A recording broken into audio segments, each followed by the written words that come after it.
Welcome to KG online platform.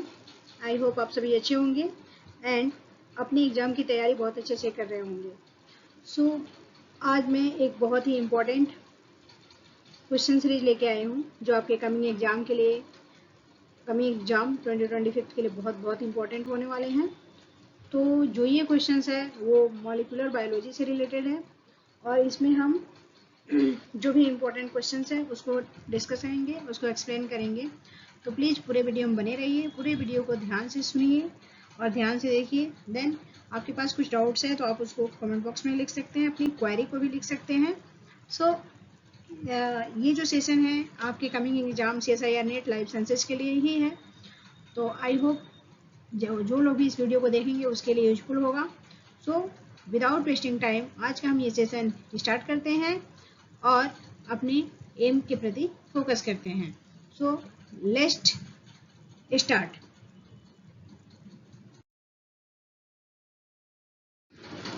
Question है which enzyme is responsible for proof reading during DNA replication, यानी कौन सा enzyme जो है DNA रेप्लिकेशन के लिए जरूरी है, प्रूफ रीडिंग DNA रेप्लिकेशन के लिए जरूरी है। ऑप्शन ए है DNA पॉलीमरेज, ऑप्शन बी है DNA polymerase third, option C है प्राइमेज एंड ऑप्शन डी है लाइगेज। तो करेक्ट आंसर जो है ऑप्शन बी है DNA पॉलीमरेज थर्ड, जो 3 to 5 एक्सोन्यूक्लियस एक्टिविटी जो है प्रूफ रीडिंग के लिए होता है। और this is very very important questions for your examination point of view. Now moving to next question. आपका अगला क्वेश्चन है the Lineweaver Burk plot is used to determine. Lineweaver plot जो है किसके लिए यूज किया जाता है? ऑप्शन ए है प्रोटीन कंसंट्रेशन, ऑप्शन बी है एंजाइम इनहिबिशन, ऑप्शन सी है DNA melting temperature and option D है lipid composition. So correct answer जो है आपको पता है लाइन वीवर वर्क प्लॉट जो है एंजाइम के फॉर्म में यूज किया जाता है। तो एंजाइम इनहिबिशन टाइप में इसका यूज किया जाता है कॉम्पिटिटिव और नॉन कॉम्पिटिटिव एनालिसिस के लिए। Now moving to next. आपका अगला क्वेश्चन है ये जेनेटिक से है। A test cross AABB, capital A small a capital B small b, जो रेसेसिव है small a small b produce of spring in the ratio 1:1:1:1। तो इससे क्या आपको इंडिकेशन मिलता है? यदि इनका ऑफ स्प्रिंग जो है 1:1:1:1 के फॉर्म में है तो आप इसको क्या इमेजिन कर सकते हो, क्या आप इससे एनालिसिस कर सकते हो? ऑप्शन ए है कंप्लीट लिंकेज, ऑप्शन बी है इंडिपेंडेंट असॉर्टमेंट, ऑप्शन बी है incomplete dominance and option D है को डोमिनेंस। सो करेक्ट आंसर जो होगा ऑप्शन बी होगा इंडिपेंडेंट असॉर्टमेंट, क्योंकि इक्वल ऑफ स्प्रिंग बने हैं, गैमेट का जो फॉर्मेशन हुआ है इक्वल हुआ है, कोई इसमें लिंकेज नहीं है। So that's why option B जो है वो करेक्ट है independent assortment. Now moving to next question. आपका अगला क्वेश्चन है across between capital A small a capital B small b and capital A small a small b gives 40% parental and 60% recombinant progeny. The map distance between the gene। तो आपको बताना है कि दोनों के डिस्टेंस में दोनों जीन के बीच में डिस्टेंस कितना होगा। तो यहाँ पे ऑप्शन 40 सेंटीमीटर, बी जो है 60, सी 30 सेंटीमीटर और डी जो है 20 सेंटीमीटर। तो यहाँ पे जो करेक्ट आंसर जो होगा ऑप्शन सी होगा 30 सेंटीमीटर। तो सॉरी रिकम्बिनेशन जब हम निकालते हैं सो मैप डिस्टेंस और 60 दिया हुआ है और रिकम्बिनेंट कितना है, रिकम्बिनेशन कितना होगा 30 cm इस साइड से होंगे, यानी 2 से आप डिवाइड कर सकते हो। 2 से जब आप डिवाइड करोगे, क्योंकि 2 प्रोजनी है तो इसमें जब 2 से डिवाइड करोगे तो 30 सेंटीमीटर का ईच साइड होगा। Now moving to next question. आपका अगला क्वेश्चन है in dihybrid cross capital A small a capital B small b capital A small a capital B small b what fraction of the offspring will show both the recessive trait AABB। इसमें recessive trait बताना है कि इसमें कौन सा fraction show करेगा। तो आप इसको क्या करोगे, स्क्वायर कर देंगे, जो रेशियो होगा 1:16 का होगा। ऑप्शन ए जो है करेक्ट है। ऑप्शन ए है 1/16, ऑप्शन बी है 3/16, ऑप्शन सी है 9/16 एंड ऑप्शन डी है 1/4। तो करेक्ट आंसर जो ऑप्शन ए है 1/16 = 9:3:3 रेशियो हुआ है एंड 1:16, यानी जो इसका रेसेसिव फॉर्म होगा 1/16 के फॉर्म में होगा। Now moving to next question. Which law of Mendel is violated if two genes are located on the same chromosome? Law of dominance, law of segregation, law of independent assortment and law of unit character. So correct answer जो है law of independent assortment जो होगा वो Mendel के 2 jeans को क्या करता है, फॉलो नहीं करता है। Law of independent assortment, gene link did not assort independently, right. Now moving to next question. आपका अगला क्वेश्चन है demethylation typically occur at which base in mammal. Demethylation जो है मैमल के कौन से बेस में पाया जाता है। डाईमेथाइलेशन जो होता है मैमल के कौन से बेस से अटैच होता है। ऑप्शन ए है एडेनिन, ऑप्शन बी है ग्वानिन, ऑप्शन सी है साइटोसिन एंड ऑप्शन डी है थायमिन। सो करेक्ट आंसर जो है ऑप्शन सी है, that is the cytosine. Cytosine ATP cytosine PG island forming 5 methyl cytosine. Now moving to next question. आपका अगला question है hypermethylation of a gene promoter usually leads to. Hypermethylation of a gene promoter usually leads to increased transcription, decreased transcription, no effect on transcription and alternative splicing. So correct answer जो है option B है, that is the discrete transcription. Hypermethylation of a gene promoter जो होता है वो transcription के process को क्या करता है, डिक्रीज करता है। Methylation as a silence gene के फॉर्म में वर्क करता है, तो वहाँ पे जो है ये जो प्रोसेस होगा decrease transcription. Now moving to next question. आपका अगला क्वेश्चन है which protein bind to methylated DNA to recruit histone deacetylase. Which protein bind to methylated DNA, कौन सा प्रोटीन है जो डीएनए मेथाइलेटेड डीएनए से बाइंड करता है ताकि हिस्टोन डाइएसिटाइलोसन रिक्विरेट कर सके। ऑप्शन ए है P53, ऑप्शन बी है MECP2, ऑप्शन सी है RNA polymerase second and option D है टिफ्ट। सो करेक्ट आंसर जो है ऑप्शन बी है, दैट इज द MECP2 यानी मेथाइल सीपीजी बाइंडिंग प्रोटीन जो होते हैं MECP2 होते हैं। Now moving to next question.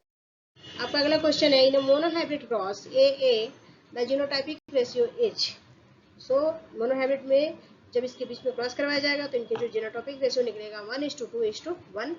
So correct answer जो है ऑप्शन बी है। Now moving to next question. आपका अगला क्वेश्चन है जीनोमिक इम्प्लीमेंटिंग इन्वॉल्व।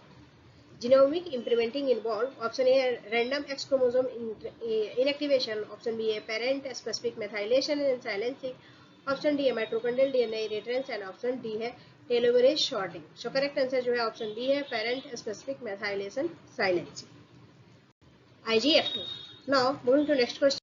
आपका अगला क्वेश्चन है a plant with genotype capital R small r capital Y small y produce a gamete. What is the probability of getting N R Y gamete.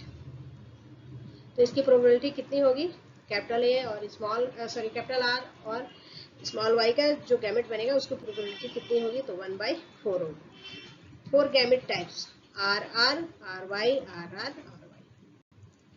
Now moving to next question. आपका अगला question है which epigenetic modification is associated with active transcription.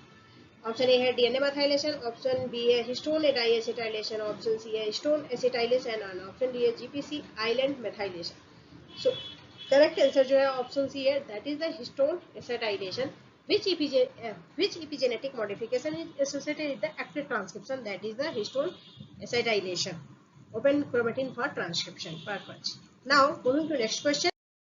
आपका अगला question है Hardy Weinberg equilibrium assumes all except। Hardy Weinberg equilibrium में सारे होते हैं, किसको छोड़ के, no mutation, random binding, small population size, no neutral selection.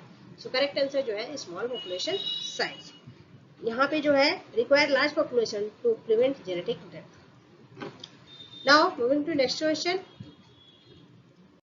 आपका अगला क्वेश्चन है which antibody is primarily found in mucosal secretion. So option A है हीमोग्लोबिन जी, option B haemoglobin M, option C है haemoglobin A and option D है haemoglobin A. So correct answer जो है option C है, that is the haemoglobin A, dimeric form of protein produce mucus membrane. Now moving to next question. आपका अगला question है the CRISPR-Cas9 system originated from. ये CRISPR-Cas9 किससे originate किया जाता है, option A human immune system, option B bacterial antiviral defence, option C है archaeal DNA repair और ऑप्शन डी है fungal RNAi pathway. So correct answer जो है ऑप्शन बी है bacterial antiviral defence, adaptive immuno and against phages. Now moving to next question. आपका अगला question है photorespiration occur due to the oxygen activity. Photorespiration किसकी वजह से होता है? ऑप्शन ए है पेप कार्बोक्सिलेट्स, ऑप्शन बी है रुबिस्को, ऑप्शन सी है टीपेज सिंथेटेज एंड ऑप्शन डी है cytochrome oxidase. So correct answer जो है ऑप्शन बी है, दैट इज द रुबिस्को। ये वेस्टफुल रिएक्शन करता है ऑन हाई CO2 और CO2 ratio. Now moving to next question. आपका अगला क्वेश्चन है the triple response in ethylene treated plant exclude all except. Triple response किसमें देखा जाता है, और जो आपको बताना है कि कौन सा ऐसा करेक्टर है जिसमें ट्रिपल रिस्पॉन्स नहीं देखा जाता है।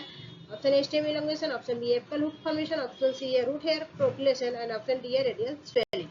सो करेक्ट आंसर जो है ऑप्शन सी है root hair profiling. Root hair proliferation जो है ethylene causes the thickness not the hair growth. Now moving to next question. आपका अगला क्वेश्चन है saltatory conduction occur in unmyelinated axon, myelinated axon, dendrite and synaptic internal. So correct answer जो है option B है, that is the myelinated axon में जो है saltatory conduction होता है। Now moving to next question. आपका अगला क्वेश्चन है which hormone stimulate uterine contraction during labour. Option A है प्रोजेस्टेरॉन, ऑप्शन बी है ऑक्सीटोसिन, ऑप्शन सी है प्रोलैक्टिन एंड ऑप्शन डी है एस्ट्रोजन। सो करेक्ट आंसर जो है ऑप्शन बी है, दैट इज द ऑक्सीटोसिन जो होता है वो लेबर के दौरान इंक्रीज होता है, प्रोड्यूस होता है। Now moving to next question. आपका अगला क्वेश्चन है Southern blot detect. Southern blot में क्या हो जाता है, क्या डिटेक्ट करने के लिए यूज किया जाता है? Option A protein, option B है आरएनए, ऑप्शन सी है डीएनए एंड ऑप्शन डी है लिपिड। सो करेक्ट आंसर जो है ऑप्शन डी सी है, that is the DNA. DNA जो है साउथर्न के लिए आरएनए, वेस्टर्न के लिए प्रोटीन यूज किया जाता है। Now moving to next question. आपका अगला क्वेश्चन है in HDS PAGE protein are separated primarily by charge, size, hydrophobicity and glycosylation.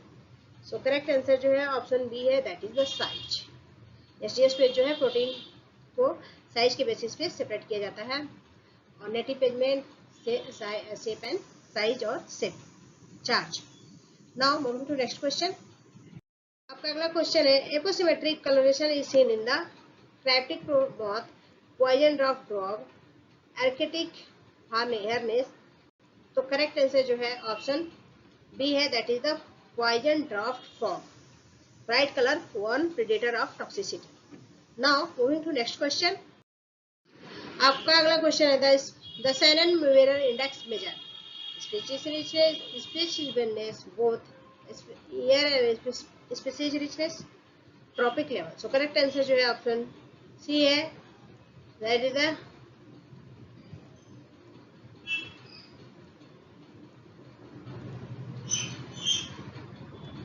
Now moving to next question. आपका अगला क्वेश्चन है autophagy is primarily mediated by. Option A है peroxisome, option B है lysosome, option C है Golgi body and option D है endosome. So correct answer जो है option B है, दैट इज द लाइसोसोम जो है वो ऑटोफाइगी के फॉर्म में वर्क करता है, lysosome degradation of cellular component. Now moving to next question. So आज हमने अप्रॉक्स 30 क्वेश्चंस देखे हैं, और ये आपके एग्जाम के लिए बहुत बहुत इंपॉर्टेंट है, तो प्लीज पूरे वीडियो को ध्यान से देखिए, ध्यान से सुनिए। कोई डाउट्स है तो आप उसको कमेंट बॉक्स में लिख सकते हैं। सो thank you everyone, have a good day. और मैंने यहाँ शॉर्ट फॉर्म में डीएनए डैमेज और डीएनए रिपेयर मैकेनिज्म के प्रोसेस को लगा दिया है, तो आप इसको भी देख लीजिएगा। So thank you very much, have a good day, take care.